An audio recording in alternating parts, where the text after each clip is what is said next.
Historia de Jabobo. Tomo 4. Volumen 2. Libro de los presidentes y de los emperadores de Jabobo. Capítulo 14. El emperador Javier XXIII. Entonces, el Senado procedió a querer reconocerle a Josué su condición de presidente de la República, pero el vicepresidente Gabriel les enseñó a todos el decreto real que le firmó Winston antes de morir. Esto asombró muchísimo al Senado, y algunos se opusieron a reconocer la validez constitucional de dicho decreto real. Pero entonces Gabriel les mostró que el decreto afirmaba que, a juicio de Winston Root, Jabobo se hallaba bajo grave amenaza estadounidense, y que por ello la existencia de Jabobo estaba en franco peligro y por eso se debían asumir medidas excepcionales como la de nombrar a su hijo con el título de emperador. Ante aquello, el Senado se doblegó ante aquel decreto real firmado por el difunto presidente Charles, firmando así la sentencia de muerte contra la débil democracia jabobesa. Ellos desconocían que Winston, en verdad, quería nombrar a su hijo desde un primer momento como presidente de la República, pero tampoco sabían que el propio vicepresidente Gabriel lo había manipulado todo para que Winston firmara el decreto real que en la práctica le entregaba a Josué Scott todos los poderes del Estado. Así que el Senado de Jabobo procedió a reconocer oficialmente a Josué Scott, hijo del difunto presidente Charles Winston Root, como emperador de Jabobo. Pero como nunca antes en la larga historia de Jabobo, ningún gobernante supremo de la nación había ostentado tan alto título de honor y de grandeza, todos los senadores por unanimidad decidieron que, por ser Josué Scott emperador de los jabobeses del Imperio Medio, se le podía reconocer la dignidad majestuosa de ser del mismo nivel que los antiguos reyes de Jabobo, por lo que lo proclamaron como emperador Javier XXIII, sucesor directo del honorable rey ya muerto Javier XXII en el trono de los Wilkinson de Jabobo. 20 años de edad tenía el emperador Javier XXIII cuando comenzó a gobernar sobre el imperio de Jabobo, y por 40 años lo rigió. Pero sus días de vida alcanzaron los 60 años y murió. Tan pronto Josué Scott fue reconocido por el Senado como emperador de Jabobo, emperador Javier XXIII, el vicepresidente lo convenció a él en privado de que con la ayuda de las fuerzas armadas jabobesas disolviera el Senado de Jabobo, los parlamentos federales y el poder judicial en Jabobo, a fin de asumir la totalidad de los poderes políticos del Estado y convertirse en un dictador de facto, aunque de iure fuera emperador. Esto realmente ocurrió después de que tanto el gobierno como el pueblo jabobés celebraran 2200 años de historia jabobesa el día 1 de julio del año 3720 después de Cristo, un mes después de asumir el poder el propio emperador. El autogolpe de Estado ocurrió el día 1 de septiembre de aquel mismo año. Cuando ello se consumó, el emperador Javier XXIII se convirtió en dictador en el sentido más pleno de la palabra, y eso a él le encantó. Se convirtió en un ávido de poder descontrolado. El pueblo, ante aquello, enmudeció por causa de su intensa perplejidad y conmoción, y todos los partidos políticos jabobeses fueron irremediablemente proscritos. Las masas populares se sublevaron en protesta, pero fueron acalladas sangrientamente por medio de las balas del ejército que las reprimió violentamente. El disuelto Senado por fin descubrió quién había desencadenado todo ello, y en secreto declararon ante la prensa internacional que aún declaraban en vigencia la Constitución jabobesa a pesar de que el emperador la había anulado y de que ajusticiarían a Gabriel por su traición grave a la patria. El mundo entero quedó en shock y declararon ante el emperador de que se mantendrían ante Jabóbov estrictamente neutrales en tanto no hubiera guerra en el mundo contra ésta. Finalmente, un grupo pequeño de senadores conspiraron contra el vicepresidente y lograron asesinarlo, cumpliendo así su advertencia proclamada ante la prensa internacional. Aquello se dio a conocer a la opinión pública y desató el caos en Jabóbov. Saqueos y robos se sucedieron con rapidez entre la población. El emperador Javier XXIII entró en pánico, porque pensó que los senadores también lo asesinarían a él, y ordenó a sus soldados asesinar sin compasión a todos los senadores y parlamentarios jabobeses que existían, incluidos los gobernadores de cada distrito federal. Aquella matanza, aquella purga, ocurrió en el otoño del año 3720. Después de eso, los militares, a punta de fusil, lograron imponer la ley y el orden en la población gracias a la proclamación temporal del emperador de la ley marcial. De esta manera, el emperador logró eliminar todo rastro de oposición hacia él, borrando por completo el sistema democrático en Jabóbov. También ordenó purgar del ejército a todo miembro que no aceptaba la dictadura del emperador. Tras eso, sobrevino cierta calma político-social sobre el país. Entretanto, el mundo entero temblaba de miedo. Durante sus primeros 20 años de gobierno, el emperador Javier XXIII se dedicó a perseguir a los proscritos partidos políticos jabobeses que actuaban desde la clandestinidad, tratando en vano de restablecer el orden democrático, puesto que ninguna facción del ejército les apoyaba.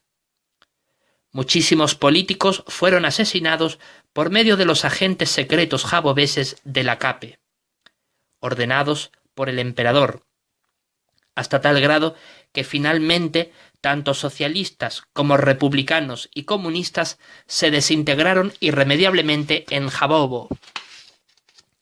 El pueblo jabobés quedó cruelmente doblegado a la voluntad dictatorial del emperador Javier XXIII. Él nunca quiso casarse, solo el poder lo seducía. Tampoco era su deseo de conquistar el mundo como hicieron algunos predecesores suyos, pero sí que quería gobernar a sus anchas sobre su pueblo. Sin embargo, sus colaboradores más cercanos sabían que si él no engendraba descendencia alguna, la casa real de los Wilkinson dejaría de existir para siempre, pues nadie más poseía sangre de dicho linaje real en ese entonces. Por eso, ellos decidieron convencerlo para que dejara embarazada a la doncella más hermosa del harén, llamada Rosa, unos años antes de que él muriese, cosa que en verdad sí consiguieron. Y lo hicieron cuando constataron que Jabóbov estaba en grave peligro tras los ataques que el emperador ordenó acometer contra Nueva York en venganza por el bloqueo comercial que Estados Unidos impuso sobre Jabóbov en tiempos del presidente John Smith, por causa de la bomba termonuclear que destruyó Nueva York por órdenes directas del presidente Jack Rutherford tiempo atrás. En el año 35 del gobierno del emperador Javier XXIII, él mismo ordenó a la Armada Real Jabobesa para que atacara Nueva York en Estados Unidos en una guerra total contra el país enemigo, en venganza por la razón anteriormente citada. Pero el alto mando del ejército jabobés logró convencer al emperador de que si bien era cierto de que podían atacar aquella ciudad, Jabóbov no poseía ya la fuerza suficiente como para llegar a una guerra total contra Estados Unidos, por lo que aquella acción temeraria del emperador fue nula.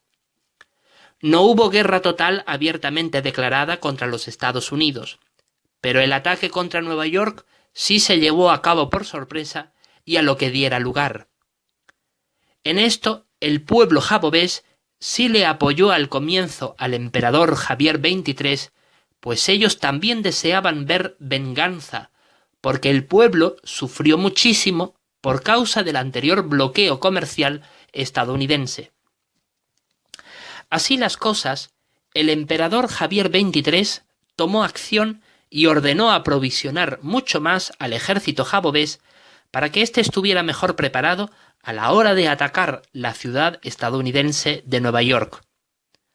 Por eso, él hizo especial énfasis respecto a mejorar y modernizar los submarinos nucleares que para ese entonces ya poseía Jabobo, y envió a la Marina Imperial Jabobesa y a la Fuerza Aérea Jabobesa con el expreso propósito de destruir a toda la flota norteamericana y sus aviones a fin de doblegar a Estados Unidos. Esto era contrario a los deseos del alto mando militar de Jabobo, que deseaba en todo momento evitar una guerra total contra el enemigo. Pero como el emperador ya de por sí era un dictador, nada pudieron hacer por impedirlo. Por eso fue que a partir de entonces la cúpula militar jabobesa comenzaría a conspirar contra él para provocar su caída en colaboración con facciones populares de jabobeses que en su clandestinidad se oponían al régimen de Javier XXIII. Entretanto, el ataque jabobés contra las fuerzas militares estadounidenses prosiguió, y en las aguas marítimas cercanas a las costas de la ciudad norteamericana de Nueva York se libró la batalla decisiva que afectaría no solo al destino de ambas naciones beligerantes, sino también el propio futuro y existencia de la República Jabobesa y del Imperio Medio. Una poderosa y renovada marina militar estadounidense rivalizaba abiertamente contra su homóloga jabobesa, y lo mismo ocurría entre ambas fuerzas aéreas. Los planes militares del emperador conllevaron un sustancial aumento de impuestos y un mayor empobrecimiento sobre la población jabobesa, lo que comenzó a despertar las antipatías de la gente sobre el régimen y dio vía libre para que la cúpula militar que se había distanciado del emperador conspirase contra éste en unión con el pueblo jabobés. Así pues, en aquel año de 3755 comenzó la batalla jabo-estadounidense, la cual fue durísima y prolongada. Duró 3 años. Los 650 buques de guerra jabobeses atacaron ferozmente a la flota norteamericana hasta lograr su completa y total destrucción con la ayuda de los 100 submarinos nucleares de Jabobo, por siglas SNJ. Pero en el fragor de la contienda ambas flotas quedaron totalmente aniquiladas. En ningún bando hubo supremacía naval, pero Jabobo resultó victoriosa porque tanto sus destructores atómicos como su escolta marina no habían ido a combatir y sobrevivieron a la batalla. En cambio, Estados Unidos lo perdió todo en el mar. Pero además de esto, Jabobo supo mantener al margen de la batalla a sus preciados portaaviones, los cuales fueron utilizados para llevar hasta las cercanías de Nueva York a la Fuerza Aérea Jabobesa, la cual, después de repeler y destruir a su homóloga estadounidense, pudo infligir a dicha ciudad un daño de incalculable magnitud, aún mayor que el que causó la bomba termonuclear que el presidente Jack Rutherford ordenó lanzar allí mucho tiempo atrás. Durante unos 2 años, aquella máquina de guerra jabobesa aniquiló sin piedad alguna la ciudad de Nueva York con los continuos bombardeos. Y aunque es bien cierto que redujeron a Nueva York a un montón de escombros y ruinas, también es verdad que el ejército de tierra de Estados Unidos defendió aquel lugar con destructiva ferocidad. Por eso, a pesar de la veintena de meses de imparables bombardeos, tanto los aviones bombarderos como los aviones ametralladores de Jabobo fueron aniquilados por el ejército de tierra estadounidense con ayuda de las fuerzas militares aéreas británicas. Y también, a pesar de la veintena de meses de imparables oleadas de soldados jaboveses que eran soltados sobre Nueva York desde sus aviones paracaidistas para asolarla, también estos fueron aniquilados por completo. La intervención británica en la guerra de facto jabo-estadounidense fue decisiva para que Jabobo la perdiera irremediablemente. Para colmo, durante el transcurso de la batalla en la que se bombardeaba Nueva York, los ingleses lograron secuestrar y capturar con inteligencia militar tanto los 15 aviones atómicos jaboveses como los 300 portaaviones que lo transportaban, lo que selló por completo la derrota jabovesa en la guerra. Cuando la guerra tocaba su fin y el pueblo jabovés llegó a saber del catastrófico resultado de esta, de que no solo la habían perdido, sino de que, además, la Fuerza Aérea Jabovesa había quedado completamente aniquilada y dejó de existir, aparte de que la Marina Imperial Jabovesa, orgullo militar de la nación, había quedado diezmada y maltrecha. Fue entonces que el pueblo jabovés, estando sumamente aterrorizado por una muy probable invasión angloamericana sobre su empobrecido territorio, decidieron ellos mismos sublevarse. Se rebelaron masivamente contra el régimen dictatorial del emperador Javier XXIII, que por 40 años rigió a su pueblo sobre la base del terror, y con la colaboración explícita de la cúpula militar descontenta, lo derribaron y finalmente pudieron capturar y arrestar al emperador Javier XXIII. Durante la primera fase de la guerra, es decir, durante la batalla naval, el pueblo sí apoyó al emperador en sus planes de guerra porque veían que Jabobo estaba resultando victoriosa. Pero tan pronto comprendieron durante la destrucción jabovesa sobre Nueva York que no lograrían ganar por causa de la inesperada intervención británica en el conflicto y de su subsiguiente daño infligido a la contingencia militar jabovesa, dejaron de apoyar al emperador y hasta se pusieron en su contra. Esto se agravó aún más cuando el pueblo jabovés comenzó a padecer serias restricciones económicas por causa de los masivos desvíos presupuestarios que imponía el Estado en favor de la guerra. Para cuando la guerra ya estaba perdida, el pueblo jabovés llevaba más de un año sufriendo de hambre severa. El reducido y diezmado ejército jabovés cayó en un enorme deterioro y desprestigio nacional e internacional. Y además, las delegaciones victoriosas de embajadores de Estados Unidos y Gran Bretaña comunicaron a Jabobo de que sus respectivas naciones deseaban invadir por completo a Jabobo a menos que se llegaran a acuerdos cuyos términos fueran totalmente satisfactorios para los vencedores. Así pues, tras la captura y el arresto del ya destronado emperador Javier XXIII, el alto mando militar de Jabobo inició las negociaciones de paz y de derrota ante los victoriosos angloamericanos. Estos le ofrecieron a los jaboveses a escoger una de entre dos posibles demandas. O aceptaban ser invadidos territorialmente y vivir bajo el yugo vencedor, o entregaban al emperador para que lo juzgaran estos y reinstaurasen el orden democrático en Jabobo en favor de los intereses angloamericanos. La cúpula militar, sabiendo que el pueblo jabovés no soportaría la primera demanda, accedieron a aceptar la segunda. Así fue como tanto los militares jaboveses como el resto del pueblo en su conjunto decidieron entregar a las autoridades angloamericanas al depuesto emperador Javier XXIII para que éstas lo juzgaran.